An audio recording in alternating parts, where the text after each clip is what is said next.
everyone, good morning there in India and welcome back to my channel Pavitra Vlogs on Wheelchair Central America. எல்லாரும் எப்படி இருக்கீங்க? உங்களுக்கு அங்க Thursday morning நினைக்கிறேன், எனக்கு இங்க Wednesday evening இந்த வீடியோ அப்லோட் பண்ணும்போது.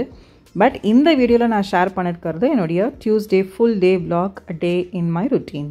So morning 7 am ல இருந்து 7 pm வரைக்கும் உங்ககிட்ட ஷேர் பண்ணிருக்கேன் இந்த வீடியோல. மார்னிங் செம்ம வெயில். திஸ் இஸ் அலிஷியா, எங்களுக்கு அந்த கிளீனிங் அசிஸ்டன்ஸ் பண்ணுறவங்க. Such a smart and wonderful woman, super டேலண்டடும் கூட. அவங்க எனக்கு க்ளீனிங் வரும்போது கண்டிப்பாக நான் என்னோடய விலாகில் அவங்களை இன்க்ளூட் பண்ணுறேன். அவங்களுக்கு ரொம்ப பிடிக்கும் இது எல்லாமே. அண்ட் நெக்ஸ்ட் பார்த்திங்கன்னா இப்படி தான் இங்கே வெயில் அடிச்சிட்ருக்கு. செம வெயில் இப்போது. மார்னிங்கில் ஈவினிங்கில் பயங்கர காற்று குளிர் அந்த மாதிரி இருக்குது இப்போ கொஞ்ச நாளாக. ஃபைன். இன்றைக்கி அனுக்கு நான் இந்தியாவிலேருந்து எடுத்துகிட்டு வந்திருந்த மன்னா ஹெல்த் மிக்ஸ் இருக்குது இல்லைங்களா, கஞ்சி, அதுதான் போடலாம் அப்படின்ட்டு. இது நான் வீக்லி ஒன்ஸ் டெஃபினட்டாக அவளுக்கு கொடுக்கணும் பிரேக்ஃபாஸ்ட்க்கு அப்படின்னு நினச்சிருக்கேன். அணுவை பொறுத்த வரைக்கும் எனக்கு பெருசாக சாப்பிட்ற விஷயத்துல எல்லாம் ட்ரபிள் கொடுக்க மாட்டா. எது இருக்கோ அவளுக்கு பிடிச்சி சாப்பிட்டு போயிடுவா. ஆனால் சாப்பிட ஏதாவது இல்லை அப்படின்னா தான் பெரிய பிரச்சனையே ஆகிடும். ஸோ அதனால் கஞ்சி கொடுக்கலாம், கொஞ்சம் ஹெல்த்தியாகவும் இருக்கும், ரொம்ப நேரம் பசிக்காமலும் இருக்கும் அப்படின்னு நினச்சேன். ஸோ ஃபஸ்ட்டு கொஞ்சம் பாத்திரத்தில் தண்ணி வச்சுருக்கேன், ஒரு 2-3 ஸ்பூன் கிட்ட. ஏன்னா இது இவளுக்கு மட்டும்தான் நான் ப்ரிப்பேர் பண்ணுறேன், அணுக்காக மட்டும். இந்த கஞ்சி நல்லா நீங்கள் குக் பண்ணணும் ஃபஸ்ட்டு தண்ணியில். ஒரு சில பேர் டைரெக்டாக பாலில் போட்டு குக் பண்ணலாமான்னு என்ன கேட்டிருந்தாங்க என்னோடய இன்ஸ்டா பேஜில். ஏன்னா நான் அதில் கஞ்சி மன்னா ஹெல்த் மிக்ஸ் ஷேர் பண்ணியிருந்தேன். அதை பற்றி டைரெக்டாக மில்கில் போடாதீங்க, அது ஒரு மாதிரி திரியாக ஆகிறதுக்கு சான்ஸ் இருக்குது. இந்த மாதிரி தண்ணியில் போட்டு நல்லா கொதிக்க வச்சுட்டு நம்ம போடும்போது இந்த ஒயிட் கலர் அப்படியே மாதிரி லைட்டாக ப்ரௌன் கலரில் வரும். அதே மாதிரி நமக்கு அந்த கஞ்சியோட வாசனை, அதில் போட்டிருக்கிற அந்த இன்க்ரீடியன்ஸோட ஸ்மெல் எல்லாமே நல்லா வரும். அப்படின்னா அது குக் ஆகிடுச்சுன்னு அர்த்தம். ஸோ அடுப்பை சின்னதுலேயும் ஹைலியுமா வச்சு மாற்றி பண்ணணும். ஏன்னா இது அடியில் அப்படியே உங்களுக்கு டெபாசிட் ஆகிடும் நீங்கள் கலராமல் விட்டிங்கன்னா. ஸோ ஒன்ஸ் கஞ்சி ஒரு 80% குக் ஆனோன்னே இப்போ கொஞ்சமாக நான் மில்க் ஆட் பண்ணுறேன். இங்கே இருக்கிற பால் ரொம்ப திக்குங்க, அதனால் நான் ஜஸ்ட் ஒரு 1/4 டம்ளர் தான் ஆட் பண்ணியிருக்கேன். ப்ளஸ் அணுக்கு நிறைய மில்க் ஃப்ளேவர் இருந்தால் அவளுக்கு பிடிக்காது கூட. ஸோ உங்களுக்கு பால் எவ்வளோ தேவையோ அதை ஆட் பண்ணிக்கோங்க. அண்ட் தேவையான அளவுக்கு சர்க்கரையும் ஆட் பண்ணி இப்போ மில்கோடு சேர்ந்து இது இன்னும் ஒரு 2-3 மினிட்ஸ் அப்படியே கலந்து கொடுத்துட்டே இருக்கணும். கண்டிப்பாக அடுப்பை கண்ட்ரோலில் வச்சுக்கோங்க, இல்லைனா இது ரொம்ப ஈஸியாக அடிப்பிடிக்கிறதுக்கு வாய்ப்பு இருக்குது. ஸோ ஒரு 10 மினிட்ஸ் அட் த மேக்ஸிமம் 15 மினிட்ஸில் இந்த கஞ்சி ரெடி ஆகிடும். ரொம்ப டேஸ்ட்டாக இருக்கும், ரொம்ப ஹெல்த்தியான ஒரு விஷயமும் கூட. இதில் நிறைய இன்க்ரீடியன்ட்ஸ் இருக்குது, 13 குட் பெனிஃபிட்ஸ் இருக்குது அப்படின்னு சொல்லி போட்டிருப்பாங்க. பட் இந்த ஊரில் கிடைக்க மாட்டேங்குது, இது நான் இந்தியாவிலேருந்து எடுத்துகிட்டு வந்தது. ஸோ உங்களுக்கு சர்க்கரை பால் வேண்டான்னா நீங்கள் கொஞ்சமாக உப்பு, தயிர் இல்லை மோர் இது சேர்த்து கூட நீங்கள் இதை மார்னிங் சாப்பிட்டு போகலாம். சைட் டிஷ்ஷாக ஆனியன், க்ரீன் சில்லி இல்லைனா மோர் மிளகா இதெல்லாம் வச்சு கூட சாப்பிட்டு போகலாம். பட் எனக்கு இவளுக்கு பால் விட்டு இந்த மாதிரி கொடுத்தா தான் இவளுக்கு பிடிக்கும், அதனால் நான் கொடுத்துருக்கேன். ஸோ கண்டிப்பாக இந்த மாதிரி ஒரு ஹாஃப், இது பெரிய பவுல் ஆக்சுவலாக, அதில் ஒரு ஹாஃப் பவுலுக்கு மேலே நான் கொடுத்துருக்கேன். உங்களுக்கு தேவைன்னா நீங்கள் ஃப்ரூட்ஸ், நட்ஸு இதெல்லாம் கூட, ரெய்சன்ஸ் இதெல்லாம் ஆட் பண்ணி கூட கொடுக்கலாம். ஸோ டியூஸ்டேங்கிறதுனால ஆஸ் யூஷுவல் என்னுடைய breakfast fresh fruits and vegetables தான். இங்கே பப்பாயா வாங்கியிருந்தேன் இந்த வீக்குக்கு. அண்ட் அணுக்கு பிரேக்ஃபாஸ்ட்டுக்கு குக்கும்பர் அண்ட் பப்பாயா அதெல்லாம் மிக்ஸ் பண்ணி வச்சுட்டேன். ஸோ திடீர்னு அன்றைக்கி தலைவாரி விடு அப்படின்னு உட்காந்தா. ரொம்ப நாள் அவளுக்கு ரொம்ப ஹேர் ஸ்டைல்லாம் அப்படி மாற்றி பண்ணணும். எனக்கு ஐ am not a hair stylist. நான் நிறைய தடவை சொல்லியிருக்கேன், எனக்கு மேக்கப் நல்லா வரும், ஹேர் ஸ்டைல் எப்பயுமே எனக்கு சொதப்போம். ஸோ ஒரு வழியாக ஏதோ ஒரு ஹேர் ஸ்டைல் சின்னதாக போட்டு அவளை கன்வின்ஸ் பண்ணி அனுப்பிட்டேன். But like I said, I am not great in doing hair styles.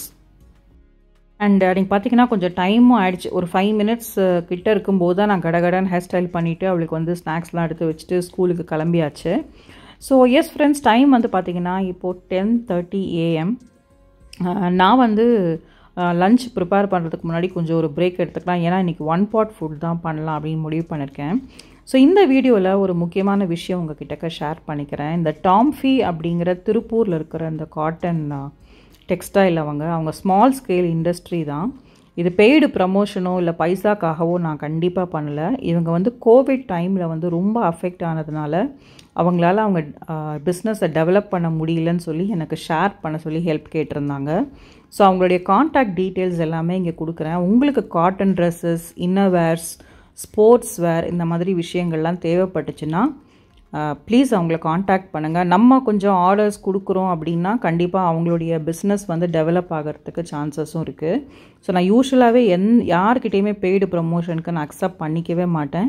Unless அவங்களுக்கு இந்த மாதிரி ஒரு கான்க்ரீட் ரீசன் இருக்குது, ஒரு ஹெல்ப் பண்ணணும் அப்படிங்கிற சுச்சுவேஷன் வந்தால் மட்டுமே நான் வந்து இந்த மாதிரி ப்ரமோஷன்ஸ் எடுத்துப்பேன். ஸோ இதுவும் வந்து நான் அவங்களுடைய பெனிஃபிட்காக ஒரு ஸ்மால் ஸ்கேல் இண்டஸ்ட்ரி டெவலப் பண்ணணும் அப்படிங்கிறதுக்காக தான் ஷேர் பண்ணியிருக்கேன். ஸோ எல்லா காட்டன் ரெடி ட்ரெஸ்ஸஸும் வந்து அவங்கக்கிட்ட அவைலபிளாக இருக்குது. ஸ்போர்ட்ஸ் வேரும் எல்லாமே இருக்குது. ட்ரை பண்ணி பாருங்கள். உங்களுக்கு தேவைப்பட்டால் அந்த நம்பருக்கு காண்டாக்ட் பண்ணி என்னுடைய வீடியோவை ரெஃபர் பண்ணிக்கோங்க. ஸோ நெக்ஸ்ட்டு வந்து பார்த்திங்கன்னா இந்தியாவில் நீங்கள் என்னெல்லாம் வந்து ஜுவல்ஸ் வாங்கியிருந்தீங்க, நான் வந்து ஒரு வீடியோவில் எஸ்டல் பற்றி ஷேர் பண்ணியிருந்தேன். நானும் என் ஃப்ரெண்டும் ஃபீனிக்ஸ் மால் போயிருந்த வீடியோ. எனக்கு அங்கே வந்து கேட்டிருந்தாங்க என்னெல்லாம் எஸ்டலில் வந்து வாங்கினீங்க, என்னெல்லாம் வேறு டி நகரில் ஜுவல்லரிஸ் வாங்கியிருந்தீங்கன்னு சொல்லி ஷேர் பண்ணுங்கள். நாங்கள் வந்து போகும்போது அந்த மாதிரி இருக்கா, அவைலபிளாக இருந்தால் வாங்கிக்கிறோம் அப்படின்னு சொல்லியிருந்தாங்க. ஸோ ஐ தாட் ஓகே ஒரு 5 minutes நான் என்னெல்லாம் கலெக்ஷன்ஸ் வாங்கியிருந்தேன் அப்படின்னு உங்ககிட்ட காமிக்கலான்னு நான் ப்ளஸ் ஜுவல்லரிலாம் காமிச்சு ரொம்ப நாளும் ஆயிடுச்சு என்னுடைய விலாகில். ஸோ வாங்க என்னெல்லாம் இருக்குதுன்னு சொல்லிட்டு பார்க்கலாம். நான் ஜென்ரலாகவே ஜுவல்லரிஸ் வந்து இந்த மாதிரி ஒரு பாக்ஸில் அப்படியே போட்டு வைப்பேங்க, அவ்வளோதான். அதுக்கு மேலே தனியாக இதுக்குன்னு எக்ஸ்க்ளூசிவாலாம் நான் எதுவும் பர்ச்சேஸ் பண்ண மாட்டேன். ஸோ இந்த ஜுவல்லரி வந்து எஸ்டிலில் வாங்கியிருந்தேன். இது வந்து ஏடி ஸ்டோனில் நடுவில் பேர்ல் செட் வச்சு நான் வாங்கியிருந்த jewellery. This is close to 1000 rupees. இப்போ நான் காமிக்கிறது எல்லாமே வந்து கிட்டத்தட்ட ஒரு 600க்கு மேலே 1200க்குள்ளே இருக்கிற அந்த மாதிரி ரேஞ்ச் தான். அண்ட் அதுக்கப்புறம் பார்த்திங்கன்னா இந்த மாதிரி ஒரு ஹாஃப் சர்க்கிள் போட்டு பின்னாடி கிளிப் இருக்கிற மாதிரி எனக்கு ரொம்ப ஆக்சுவலாக இது பிடிச்ச ஒரு தோடு. அண்ட் அதுக்கப்புறம் பார்த்திங்கன்னா இதுவும் ஃபுல்லாக ஏடி ஸ்டோனில் நடுவில் மட்டும் சின்ன பேர்ல், பட் அந்த டிசைன் வந்து பார்த்திங்கன்னா ஃப்ளாரல் பிரிண்ட் இருக்கும். அண்ட் இது வந்து பார்த்திங்கன்னா அன்கட் டைமண்ட் ஷேப்பில் இருக்கிற ஏடி ஸ்டோன் ஜுவல்லரி. நான் கடகடன்னு காமிக்கிறேன், நீங்கள் தேவைப்படும் போது பாஸ் பண்ணி ஜூம் பண்ணி பார்த்துக்கோங்க. அண்ட் இது வந்து டி நகரில் நான் வாங்கியிருந்த ஜும்கா.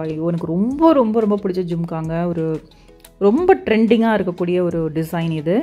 அண்ட் இது வந்து பார்த்திங்கன்னா சாந்த்பாலி ஒர்க் வச்சுருக்கிற இந்த மாதிரி டிசைன் இருக்கிற ஒரு ஹேங்கிங் இயர்ரிங். இதுக்கு திருகுலாம் கிடையாது, ரொம்ப ஹெவியும் இல்லை, super light weight and super comfortable to wear. And next வந்து பார்த்திங்கன்னா இன்னொரு பேர்ல் டீட்டெயிலிங் இருக்கிற சைடில் கோல்டன் ஃபினிஷ் இருக்கிற ஒரு தோடு. இதுவும் வந்து நான் டி நகர் ஸ்ட்ரீட் சைடில் வாங்கியிருந்தேன். என்னுடைய vlog பார்க்கலன்னா போய் செக் பண்ணி பாருங்கள், அதில் இருக்கும் அந்த ஷாப்பு. அண்ட் நெக்ஸ்ட் வந்து பார்த்திங்கன்னா இது என்னோடய மாமி வந்து எனக்கு கிஃப்ட் கொடுத்தாங்க, என்னோடய ஆண்டி. ஏன்னா என்னுடைய பர்த்டே இந்தியாவில் இருக்கும்போது தான் வந்தது, ஜான்வரி. ஸோ இதுவும் இன்னொரு ஏடி செட்டு. ரொம்ப க்யூட்டான சின்ன தோடு, சின்ன நெக் பீஸ் இருக்கக்கூடிய ஒரு செட் ஜுவல்லரி. இது ரொம்ப அழகாக இருந்தது. ஸோ லாஸ்ட்டாக வந்து பார்த்திங்கன்னா ஒரு கிராண்டான ஒரு நெக் பீஸ். இதுவும் வந்து என்னுடைய ஆண்டி என் பர்த்டேக்காக கிஃப்ட் கொடுத்தது தான். இதுக்கு வந்து இயர்ரிங் இல்லை, நான் ஏதாவது ஒரு ஜும்காவோட பேர் பண்ணிக்கலாம்னு நினச்சிட்ருக்கேன். நான் இப்போ தாங்க இதை பிரிக்கிறேன். லக்கேஜில் பேக் பண்ணிவிட்டு வந்து நான் எடுத்து வந்து வச்சது. இப்போ இந்த vlog பண்ணும்போது ஆக்சுவலாக இதை நான் அன்பேக்கே பண்ணுறேன். ரொம்ப அழகாக இருந்தது. ஆக்சுவலாக நான் இப்போ தான் க்ளோஸாகவும் பார்க்குறேன். நான் கிளம்பும்போது அவங்க கொடுத்து அப்படியே நான் என்னோடய லக்கேஜில் வச்சு எடுத்துகிட்டு வந்து இங்கே வச்சது தான். ஸோ ரொம்ப நல்லாயிருக்கு பாருங்கள். ஃபுல் ரியல் மிரர் ஒர்க் டீடைலிங்கில் இந்த மாதிரி ஃப்ளோரல் டிசைன் போட்டு எல்லாமே ரியல் மிரருங்க. அந்த இந்த நெக் பீஸே கொஞ்சம் ஹெவியாகவே இருக்கும், அந்த மாதிரியான ஒரு நெக் பீஸ். ஸோ சில சமயம் இந்த மாதிரி நெக் பீஸ் போடும்போது அவுட்ஃபிட்டுக்கு நம்ம பெரிய இயர்ரிங் கூட போட வேண்டாம். இது ஒன்றே வந்து இட் வில் ஸ்டாண்ட் அவுட். அந்த மாதிரியான ஒரு நெக் பீஸ். இது ரொம்ப அழகாக இருக்குது இல்லைங்க. அந்த எட்ஜில் மட்டும் பார்த்திங்கன்னா பேர்ல் வச்சுருக்கு, மற்றபடி ஃபுல்லாக வந்து உங்களுக்கு ரியல் மிரர் ஒர்க்கில் இந்த மாதிரி டிசைன் பண்ணியிருக்காங்க. எனக்கு போட்டு பார்க்கணுன்னு ரொம்ப ஆசையாக இருந்தது. பட் நான் இந்த மாதிரியான அவுட்ஃபிட்டில் சும்மா வீட்டில் இருக்கும்போது போட்டு பார்க்கணுமான்னு யோசித்தேன். ஸ்டில் எனக்கு ரொம்ப இல்லை, ட்ரை பண்ணணும் எப்படி தான் இருக்குன்ட்டு நினச்சேன். நீங்கள் சொல்லுங்கள் இது எப்படி இருக்குன்னு சொல்லிட்டு. எனக்கு ரொம்ப பிடிச்சிருக்கு. அதோடைய ஒர்க், அதோடைய ஃபினிஷ் எல்லாமே வந்து ரொம்ப பர்ஃபெக்டாக இருக்குது. So thank you so much mummy, எனக்கு இந்த நெக் பீஸ் வந்து பர்த்டே கிஃப்டாக கொடுத்ததுக்கு ரொம்ப thanks. I really like it. Okay friends, இப்போ நம்ம சமையல் வேலைக்கு வந்துடலாம். அண்ட் இந்த மாதிரி நான் நைட்டி குக் பண்ணும்போது பயங்கர சூப்பரெல்லாம் யாருமே ட்ரெஸ் போட்டிருக்க மாட்டாங்க. ஒரு சில பேர் என்ன நீங்கள் அழகாக கிராண்டாக ட்ரெஸ் போடுங்கலாம், இந்த எங்கே சமைக்கும் போது எப்படிங்க அந்த மாதிரிலாம் செய்ய முடியும்? வாய்ப்பே இல்லை. எனக்கு சமைக்கிற மூடே வராது. நான் நார்மலாக இருந்தால் தான் எனக்கு சமைக்கவே முடியும் வேறு. ஸோ இன்றைக்கி வந்து ரொம்ப சிம்பிளான 1 pot meal maker and mushroom போட்டு ஒரு அமேசிங்கான பேரடைஸ் ஸ்டைல் பிரியாணி பண்ணலாம் அப்படின்னு முடிவு பண்ணியிருக்கேன். கண்டிப்பாக இந்த ரெசிபியை நீங்கள் ட்ரை பண்ணுங்கள். இந்த காம்பினேஷன் எவ்வளோ பேர் ட்ரை பண்ணிருக்கீங்கன்னு ஃபஸ்ட் எனக்கு தெரியல. Mushroom and meal maker, it is super satisfying and a wonderful combination to cook. So first வந்து பார்த்திங்கன்னா கார்த்தால் பண்ணியிருந்த கொஞ்சம் டிஃபன் இருந்துச்சு, அதோடைய ஆனியன் கட் பண்ணது லெஃப்ட் ஓவர் இருந்தது. அதனால் வந்து சரி அதை யூஸ் பண்ணி நம்ம வந்து ரைத்தா பண்ணிடலாம் அப்படின்னு சொல்லிட்டு நான் ஃபைனாக அதுக்கு சாப் பண்ணி வச்சுட்டேன் ஃபஸ்ட்டு. அண்ட் எப்போ ரைத்தா பண்ணும்போதும் கூடவே வந்து ஒரு டொமேட்டோ போட்டு பாருங்களேன், ரொம்ப நல்லாயிருக்கும். அதுக்கப்புறம் பிரியாணிக்கு தேவையான எல்லா வெஜிடபிள்ஸையும் ஃபஸ்ட்டு வந்து தண்ணியில் போட்டு நான் நல்லா வாஷ் பண்ணிவிட்டு தான் கட் பண்ணுவேன். வெங்காயம் கூட என்னுடைய சஜஷன் என்னென்னா தோலி எடுத்துகிட்டு கொஞ்சம் நேரம் தண்ணியில் போட்டு வச்சுட்டு கட் பண்ணுங்கள். ஒரு ரீசன் கட் பண்ணுறதுக்கு ஈஸியாக இருக்கும், செகண்ட் கண் அவ்வளோ எரியாமல் இருக்கும், அதுவும் ஒன்று. அஃப்கோர்ஸ் நீட்டாகவும் நம்மளால் ஒர்க் பண்ண முடியும். ஸோ ஒரு வெங்காயத்தை எடுத்து நல்லா இந்த மாதிரி நீட்டமாக கட் பண்ணி வச்சுக்கிட்டேன். சின்ன சைஸில் தான் இருந்தது டொமேட்டோ, அதனால் ஒரு 3 டொமேட்டோ எடுத்து நான் வந்து பிரியாணிக்கு இந்த மாதிரி ரேண்டமாக கட் பண்ணியிருக்கேன். அண்ட் இந்த லஞ்சுக்கு வந்து நான் பாஸ்மதி ரைஸை யூஸ் பண்ணி தான் பண்ணுறேன். அதனால் அதை ஏற்கனவே வந்து சோக் பண்ணி வடித்து வச்சுட்டேன். நான் வந்து குக்கரில் வந்து விசில் விட்டு பண்ணல, ஆல்ரெடி பாஸ்மதி ரைஸை ப்ரீ குக் பண்ணி வச்சுருக்கேன். ஸோ ரைத்தாக்கும் ரெடி, இப்போ பிரியாணிக்கும் ரெடி. இதுக்கு தேவையான புதினா கொத்தமல்லி, நம்ம ஆக்சுவலாக இந்த பிரியாணி பண்ணுறதும் 15 மினிட்ஸ் தாங்க ஆச்சு, ஆனால் வெஜிடபிள்ஸ்லாம் ரெடி பண்ணவும் அதே 15 மினிட்ஸ் ஆச்சு. சொல்லப்போனால் cooking time was much easier அப்படின்னு நான் சொல்லுவேன். ஸோ எல்லாம் ரெடி பண்ணி வச்சுக்கிட்டிங்க அப்படின்னா நம்மளால் கடன்னு வந்து குக்கிங் முடிச்சிட முடியும். ரெடி பண்ணுற டைம் தான் எப்பயுமே அதிகமாகும், அண்ட் அதுக்கு முன்னாடி பிளான் பண்ணுற டைம் ரொம்ப அதிகமாகும், இதுதான் ஃபேக்ட்டு. ஸோ வாங்க இந்த பிரியாணி எப்படி ப்ரிப்பேர் பண்ணுறது அப்படின்னு சொல்லிட்டு இப்போ பார்க்கலாம். நான் வந்து இங்கே ஒரு ஹெவி பேஸ்டான ஒரு குக்கர் வச்சுருக்கேன். ஏன்னா இது தம் பிரியாணி ஸ்டைலில் நான் பண்ண போகிறேன், விசில் விட போகிறதில்ல. இதில் கொஞ்சம் நெய்யும் எண்ணெயும் ஆட் பண்ணிவிட்டு, நம்ம ஊரில் கல்பாசி கிடைக்கும் இல்லைங்களா, கல்பாசியும் அந்த பூவும் மட்டும்தான் நான் ஆட் பண்ணேன். ஏன்னா அதில் பிரியாணி மசாலா ஆட் பண்ண போகிறதுனால வேறு எந்த ஸ்பைஸும் நான் போடலை. ஸோ அது நல்லா பொரிஞ்ச உடனே ஒரு வெங்காயமும் அந்த பச்சை மிளகா, ஒரே ஒரு பச்சை மிளகா தாங்க போட்டிருக்கேன். இதை வந்து நல்லா அந்த ஆனியன் வந்து ப்ரௌன் கலர் ஆகிற வரைக்கும் நம்ம எவ்வளோ வதக்க முடியுமோ வதக்கிக்கோங்க. கல்பாசி மட்டும் நான் ஏன் எக்ஸ்க்ளூசிவாக ஆட் பண்ணேன்னா அதுக்குன்னு ஒரு ஃப்ளேவர் இருக்குது, அது வந்து அந்த ப்ரிப்ரேஷனை பயங்கரமாக என்ஹான்ஸ் பண்ணி கொடுக்கும். ஸோ நெக்ஸ்ட்டு வந்து பார்த்திங்கன்னா ஒரு சின்ன ஸ்பூனில் 2 ஸ்பூன் கிட்டத்தட்ட இஞ்சி பூண்டு பேஸ்ட், அது வீட்டில் அரைச்சது தான், அதை ஆட் பண்ணியிருக்கேன். அண்ட் நறுக்கி வச்சுருந்த புதினா கொத்தமல்லி அதையும் ஆட் பண்ணியிருக்கேன். இப்போ இந்த இஞ்சி பூண்டு பேஸ்ட்டும் அந்த ஆனியனுடைய ரா ஸ்மெல்லாம் போகிற வரைக்கும் கொஞ்சம் குக் பண்ணிக்கோங்க. அண்ட் நறுக்கி வச்சுருந்த அந்த தக்காளி வந்து இங்கே ரொம்ப ஈஸியாக கரைஞ்சிரும், அதனால் நான் வந்து இந்த மாதிரி பெருசாக போட்டிருக்கேன். கொஞ்சம் கெட்டியாக இருக்கிற தக்காளியாக இருந்தால் நல்லா ஃபைனாக சாப் பண்ணிக்கோங்க. ஸோ இதையும் கூட போட்டு நல்லா வந்து சாட்டே பண்ணிக்கிறேன். நான் வந்து பாஸ்மதி ரைஸில் உப்பு போட்டு வடிச்சிருக்கேங்க, அதனால் இதில் 2 ஸ்பூன் தான் உப்பு ஆட் பண்ணுறேன். தேவைப்பட்டால் செக் பண்ணிவிட்டு ஆட் பண்ணலாம் அப்படின்னு சொல்லிட்டு. அண்ட் இது கொஞ்சம் வதங்கினோடனே பார்த்தீங்கன்னா நான் க்ளீன் பண்ணி வாஷ் பண்ணி வச்சுருக்கிற மீல் மேக்கர் ஹாட் வாட்டரில் கொஞ்சம் நேரம் வச்சுட்டு அதை சோக் பண்ணி எடுத்து க்ளீன் பண்ணியிருக்கேன். அண்ட் நம்ம கட் பண்ணி வச்சுருந்த ஒரு பேக்கெட் மஷ்ரூம், இது கிட்டத்தட்ட 200 கிராம் மஷ்ரூம் இருக்கும். இப்போ பார்க்க அப்படியே ஃபுல்லாக இருக்கிற மாதிரி இருக்கும், அது வதங்கினோடனே பார்த்தீங்கன்னா குக்கரில் அப்படியே கீழே இருக்கும், மஷ்ரூமுடைய நேச்சரே அப்படி தான். அண்ட் அதனால தான் நான் மீல் மேக்கரும் கூட ஆட் பண்ணி கொஞ்சம் குவான்டிட்டிக்காக வந்து பண்ணேன்.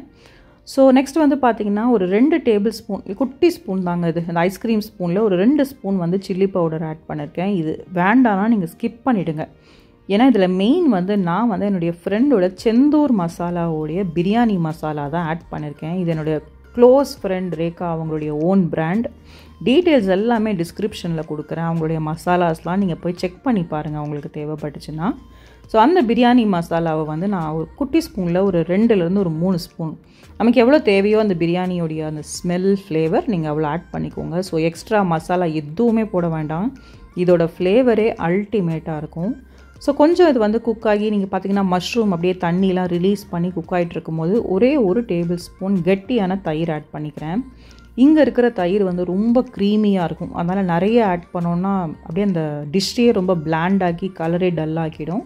அதனால் ஒரே 1 டேபிள் ஸ்பூன் வந்து நான் ஆட் பண்ணிக்கிறேன் எங்கள் தயிர். ஸோ இது எல்லாமே சேர்த்து நல்லா குக் பண்ணி அந்த ஆயில் அப்படியே செப்பரேட் ஆகிற வரைக்கும் ஒரு 5 மினிட்ஸ் நம்ம குக் பண்ணி விட்டுடணும். ஒரு 5 நிமிஷத்துக்கு அப்புறமா ஒரு ஹாஃப் லெமன் வந்து இங்கே நான் புழிஞ்சு ஆட் பண்ணிக்கிறேன். உங்களுக்கு ரைஸ் குக் ஆகும்போது வேணாலும் நீங்கள் லெமன் புழிஞ்சிக்கோங்க. எய்தர்வே ரைஸ் வந்து பொலன்னு வரத்துக்கும் ஒயிட்டாக வரத்துக்கும் லெமன் ஹெல்ப் பண்ணும். ப்ளஸ் ஒரு லைட் ஒரு டேங்கினஸ் வந்து நமக்கு பிரியாணி கிடைக்கும் அதுக்காக. ஸோ இது எல்லாமே சூப்பராக குக் ஆகிடுச்சு. இப்போ இந்த ஸ்டேஜில் மஷ்ரூமுடைய எப்படி குக் ஆகிருக்கு, அது வந்து மினி மீல் மேக்கர் வேறு, ரொம்ப ஈஸியாக அது குக் ஆகிடும். ஸோ அதோடைய டேஸ்ட்டு ஃப்ளேவர் எல்லாம் செக் பண்ணிக்கோங்க.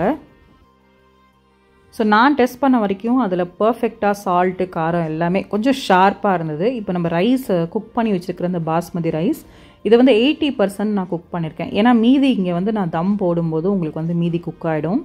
ஸோ இது வந்து பார்த்திங்கன்னா கரெக்டான அளவு, கிட்டத்தட்ட ஒரு 400 கிராம் வந்து பாஸ்மதி ரைஸ் எடுத்திருக்கேன். அதுக்கு வந்து இந்த 200 கிராம் மஷ்ரூமும் அதுக்கான ஒரு கப் மீல் மேக்கர், இந்த குவான்டிட்டி வந்து கரெக்டாக இருக்கும். இதில் ஈஸியாக வந்து ஒரு 3லேருந்து 4 பேர் வரைக்கும் சாப்பிட்லாம் லஞ்சுக்கு. ஸோ இப்போ நம்ம ரெடி பண்ணியிருக்கிற அந்த ரைஸை மேலே போட்டு நான் கலரவே இல்லைங்க, ஜஸ்ட்டு அதை அப்படியே நான் லேயர் பண்ணிவிட்டு மேலே கொஞ்சமாக நெய் விட்டுட்டு நான் இதில் தம் போட்டுற போகிறேன். ரைஸ் வந்து இந்த மாதிரி அழகாக மேலே நம்ம லேயர் பண்ணிவிட்டு அதுக்கப்புறமா ஒரு சின்ன ஸ்பூனில் ஒரு 2 ஸ்பூன் நெய் ஆட் பண்ணியிருக்கேன்.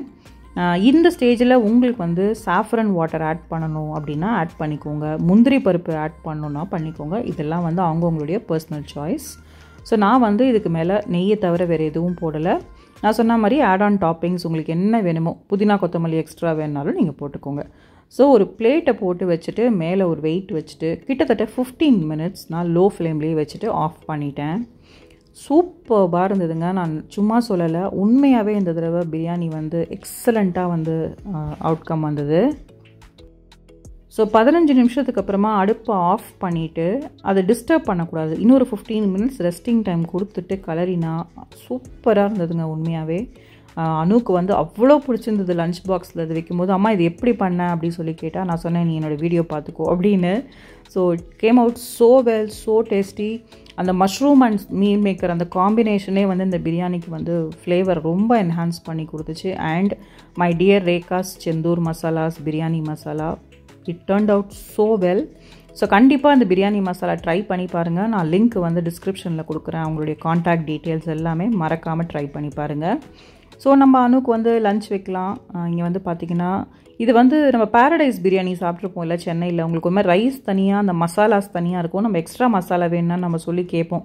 ஸோ கிட்டத்தட்ட அந்த மாதிரி நான் ஐடியா பண்ணேன். அண்ட் அவங்க அளவுக்கு இல்லாட்டியும் but it came out so well. And கூடவே வந்து பார்த்திங்கன்னா ஆனியன் டொமேட்டோ இதெல்லாம் போட்டிருந்த ரைத்தா, உங்களுக்கு பிடிக்குன்னா கேப்சிகம் கேரட்லாம் கூட ரைத்தாவில் போடலாம், மல்டி வெஜிடபிள் ரைத்தாவும் பண்ணலாம், சூப்பராக இருக்கும். ஸோ ஒரு வழியாக லஞ்ச் முடிச்சுட்டு என்னால் பசி தாங்க முடியல, நானும் சாப்பிட்டாச்சு.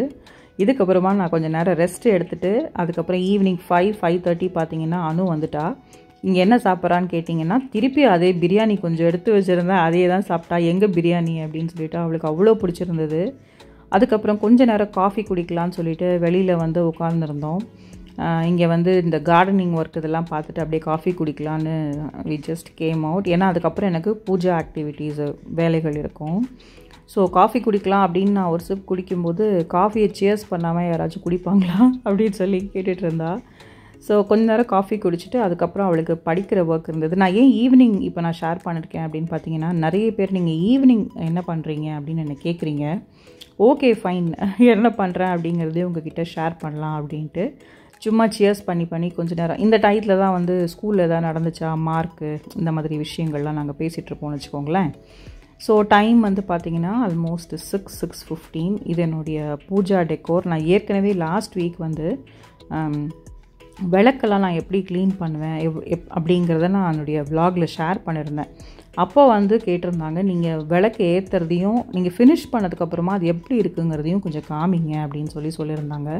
ஸோ இந்த மாதிரி நான் ஆயில் ஆட் பண்ணிவிட்டு, இது வந்து பார்த்திங்கன்னா ஜாஸ்மின் ஆயில், நம்ம ஊர்லேயும் இந்தியாவிலையும் எசென்ஷியல் ஆயில்னு கிடைக்குது தெரியும்ல உங்களுக்கு. நீங்கள் பார்த்தீங்கன்னா தெரியும், ஆன்லைன்லேயும் இருக்கும், நிறைய ஸ்டோர்லேயும் இருக்கும், ட்ரை பண்ணி பாருங்கள். ஸோ நம்ம ரெகுலர் ஆயில் ஊற்றும் போது கூடவே இந்த எசென்ஷியல் ஆயில் நான் வந்து ஜாஸ்மின் ஃப்ளேவர் வாங்கியிருக்கேன். அது ஒரு 2 ட்ராப் ஊற்றிட்டு நீங்கள் அதுக்கப்புறமா விளக்கேற்றினீங்கன்னா அந்த இடமே அவ்வளோ வாசனையாக இருக்கும். நல்லெண்ணெயோ என்ன ஆயிலோ கூட இந்த ஆயில் ஒரு 2 ட்ராப் ஆட் பண்ணிக்கோங்க. உங்களுக்கு என்ன ஃப்ளேவர் பிடிக்குமோ நீங்கள் அதை வாங்கிக்கோங்க, ரொம்ப நல்லாயிருக்கும். அண்டு இது யூஸ்வலாக ஏதாவது டியூஸ்டேஸ் இல்லை இந்த மாதிரி ஏதாவது ஒரு ஃபெஸ்டிவல் டைம்லலாம் நான் வந்து இந்த மாதிரி எசென்ஷியல் ஆயிலும் கூட சேர்த்து ஆட் பண்ணிவிட்டு விளக்கேற்றுறது என்னுடைய ஹேபிட்டு. கண்டிப்பாக ட்ரை பண்ணி பாருங்கள். அந்த வீட்டுக்குள்ளே நுழையும் போதே அந்த பாசிட்டிவ் வைபு, அந்த ஸ்மெல், அந்த பியூட்டிஃபுல்லான ஒரு அரோமா ஃபீல் வந்து நமக்கு கண்டிப்பாக நம்மளால் உணர முடியும். ஸோ இப்படி தான் நான் விளக்கேற்றிருக்கேன். நான் க்ளீன் பண்ண பிளேட்டில் வந்து பார்த்திங்கன்னா அடியில் டிஷ்யூ போட்டுருவேன். ஏன்னா கண்டிப்பாக இந்த அகர்பத்தியோட ஆஷு, விளக்கிலிருந்து வர எண்ணெய், நம்ம ஏற்றுற தீக்குச்சி இதெல்லாம் இருக்கும்.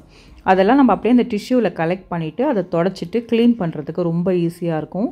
பிளேட் வந்து ரொம்ப டேமேஜ் ஆகாது. அதே மாதிரி அடியில் ஒரு துணி போட்டு பண்ணோம் அப்படின்னா அந்த இடமே கொஞ்சம் நீட்டாக மெயின்டைன் பண்ண முடியும். ஸோ என்னுடைய ஈவினிங் பூஜா ப்ரொசீஜர் இது தான். அண்ட் அன்றைக்கி எவ்ரி ஈவினிங் உட்காந்து அன்றைக்கி நடந்த விஷயங்கள் இதெல்லாமே என்னுடைய 2024 டைரியில் நான் எழுதுவேன். 2023 டைரி நான் ஏற்கனவே காமிச்சிருக்கேன், அது முடிஞ்சிருச்சு. ஸோ இந்த year everyday happening in my life நான் வந்து ஒரு இன்றைக்கி என்ன நடந்தது அப்படின்ட்டு நான் எழுதுவேன். இன்க்ளூடிங் வாட் ஐ குக் இன் அ டே, அதையும் சேர்த்து தான் எழுதுவேன். So yes friends, thank you so much for watching this vlog with me and thank you so much for your support. See you all soon in my next vlog. Take care and bye bye.